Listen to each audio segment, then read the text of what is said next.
let's have that conversation with the woman born from that girl, right?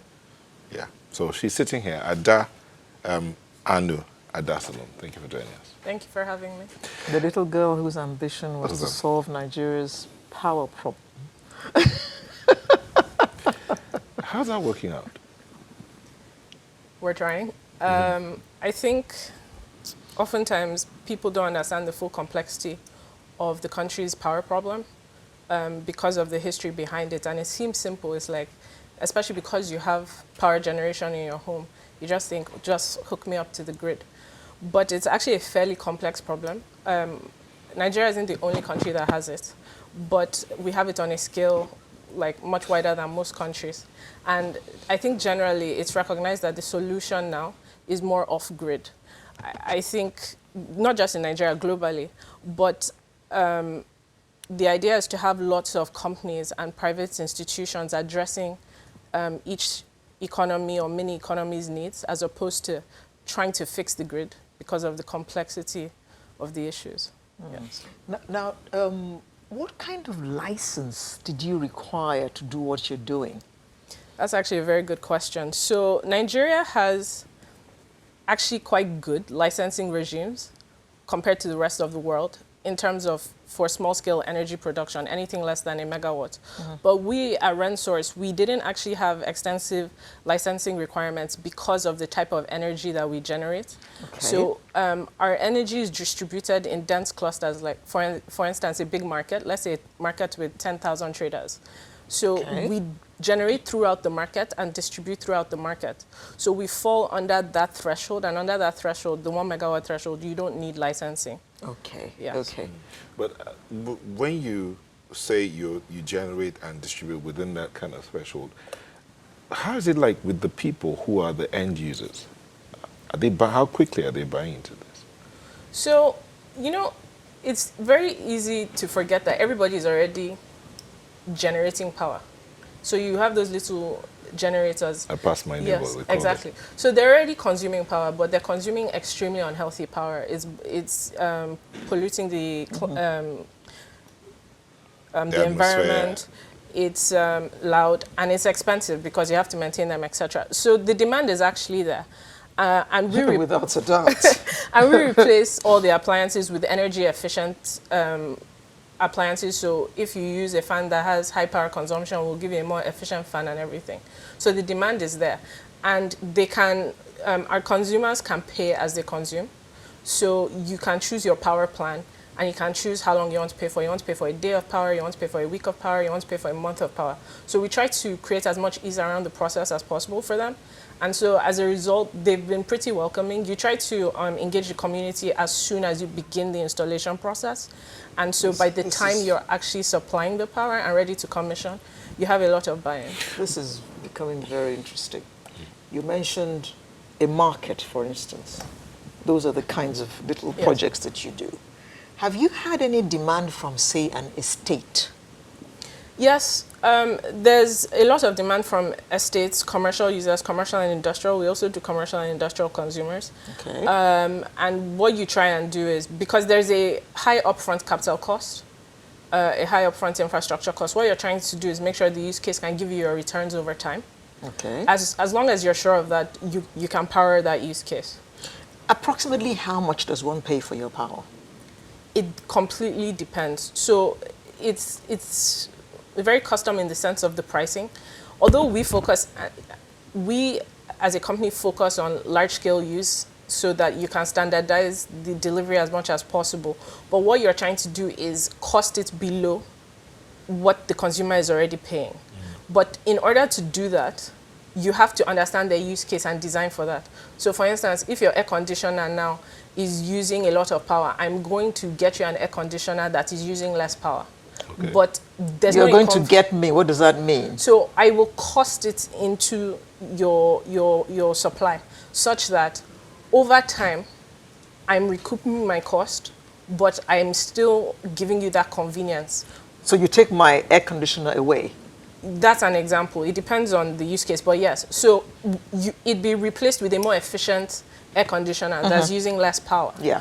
And then all of that goes into the cost of what we're doing. So the cost of the PV modules, the cost of the inverters, you bring that all together and then you look at what you will pay, let's say per week or per month over time.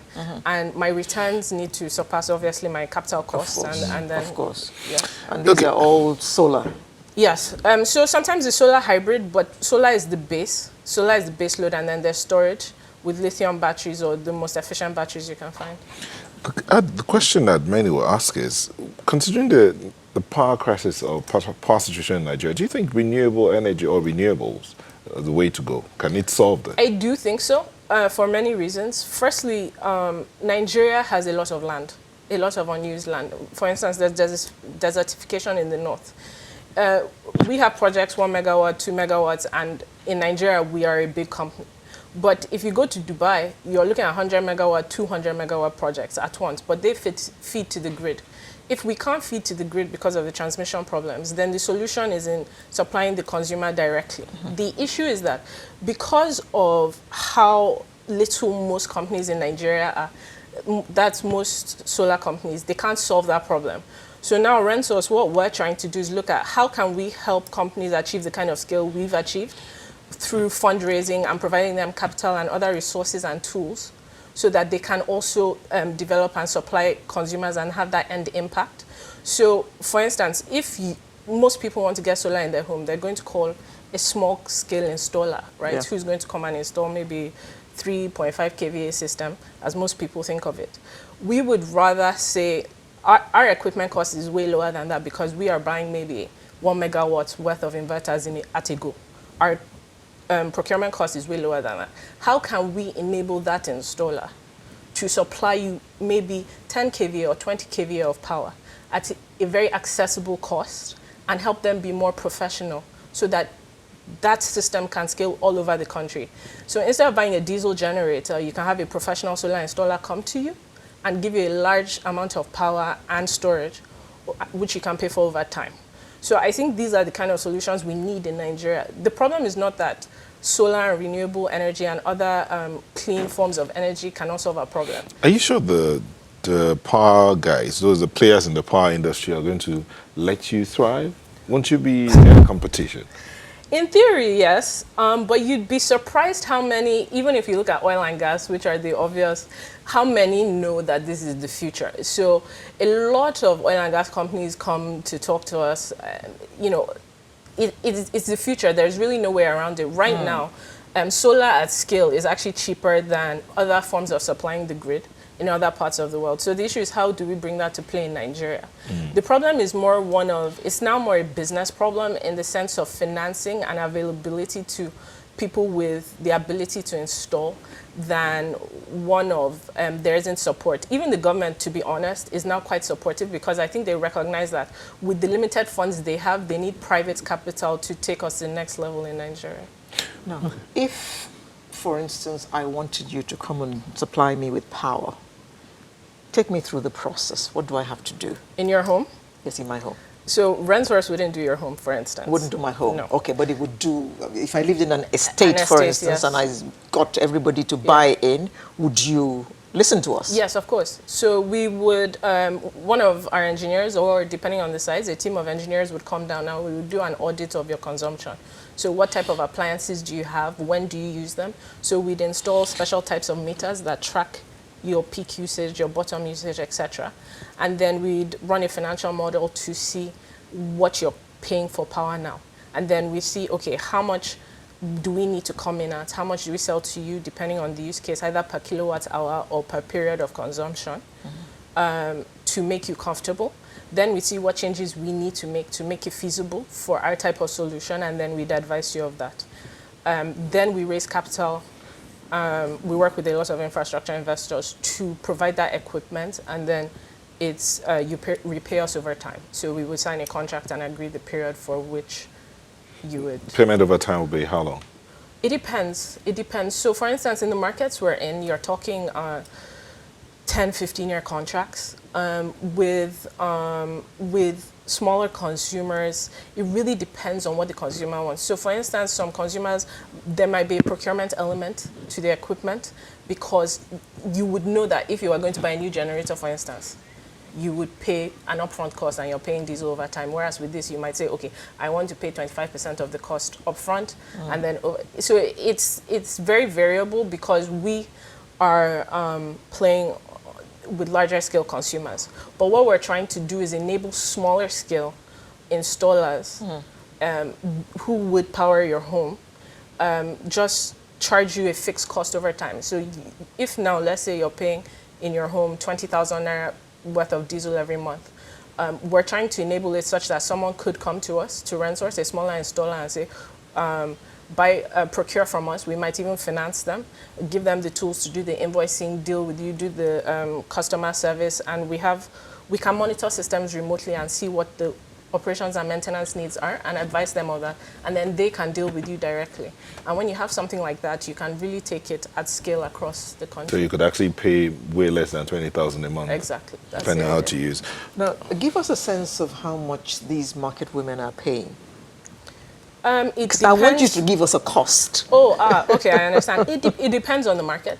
We're in multiple states. We're in Kano, we're in Lagos, we're in Edo. So we're in a lot of states. So Here's Lagos.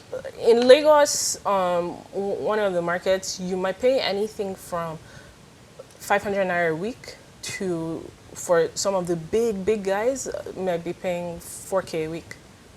Yeah. 500 naira. The bigger shops. Okay, 500 naira a week Yes. to 4K a week. It And you're depends. guaranteed 24 hours per. Well, the markets don't run 24 hours, so during their opening times. Okay. Yeah. Okay. Okay, so you deliver this through micro utilities, you call them. Yes.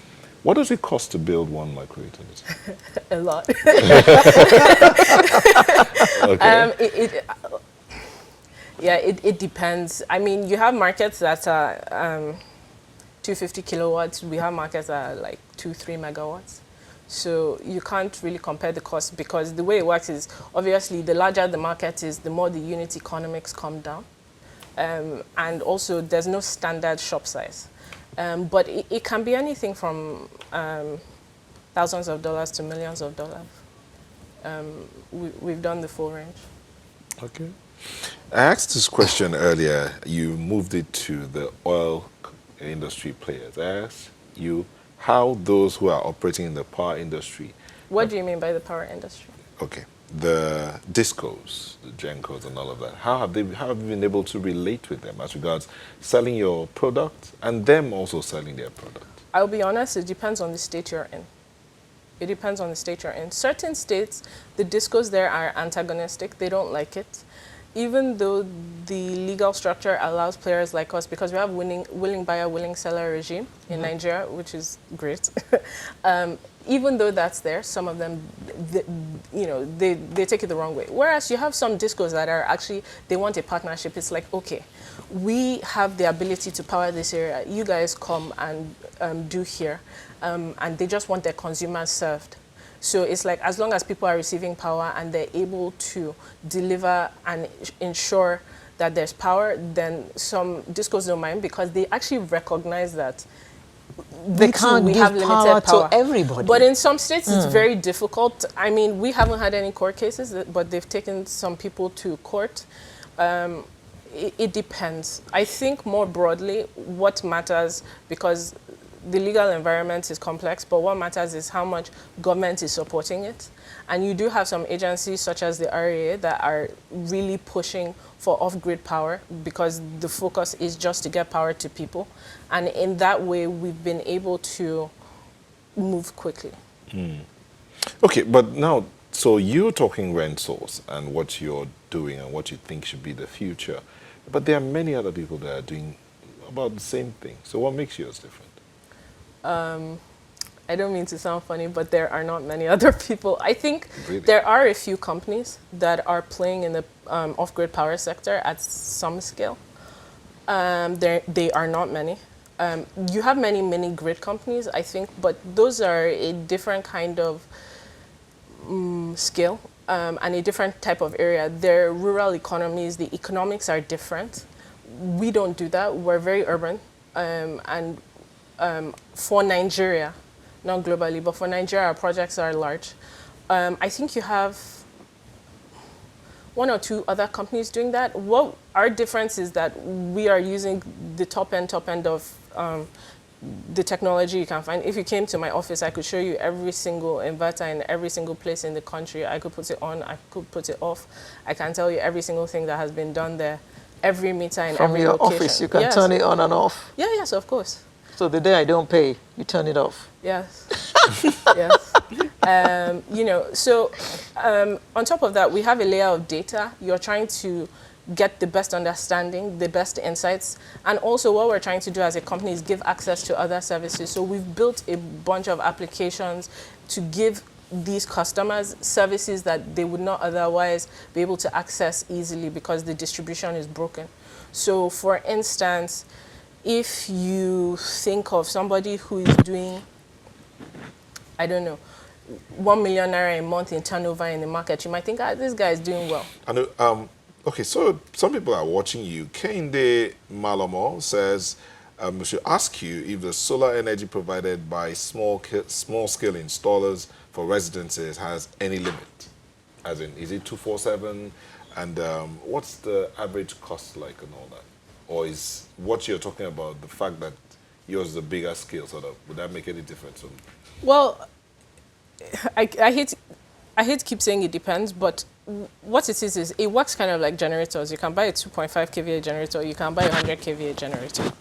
The difference with a generator and solar, for instance, is with your generators, you think you're buying a generator, but you're buying power.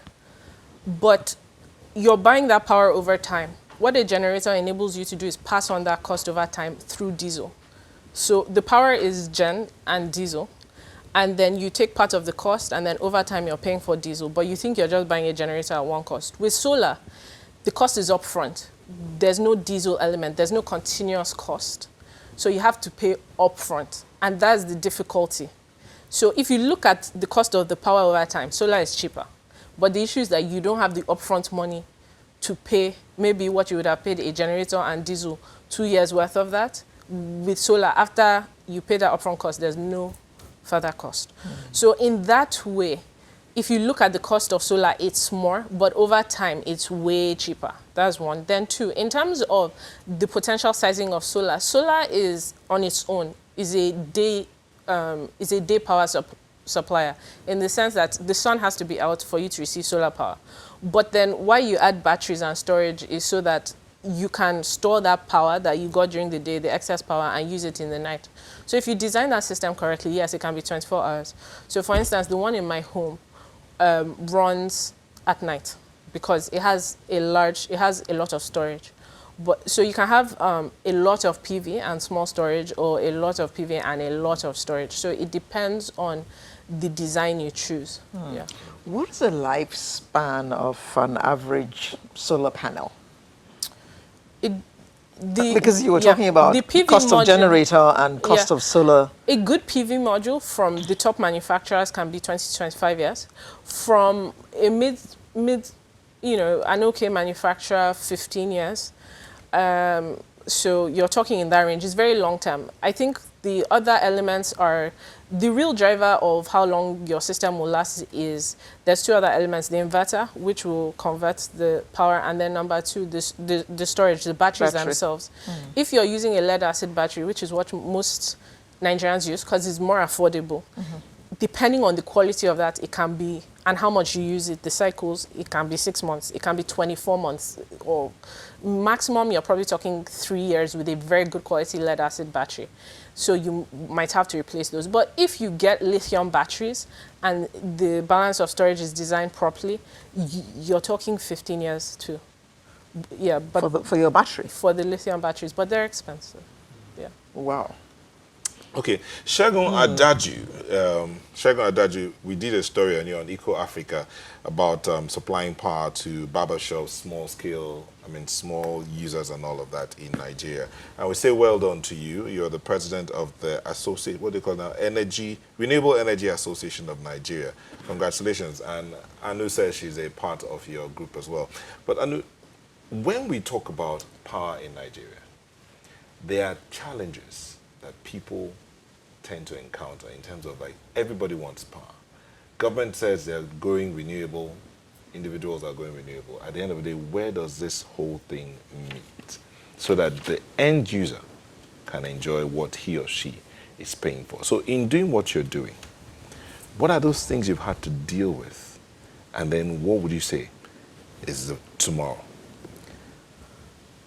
In terms of doing what we do, the things you have to meet, I think we've been fortunate in that we've been able to address funding issues better than most companies, but it's a challenge because if you want to do anything at scale, then you need to raise the funds for it. So, for instance, I'm not certain the project Mr. Shegun worked on, but there's another project I know for barbing salons that someone tried to execute, one of the states tried to execute last year, and it stalled because of trying to raise finance for that. I'm not sure if it's the same project at all, but the point is that I think there are many renewable energy companies that are trying to address the problems.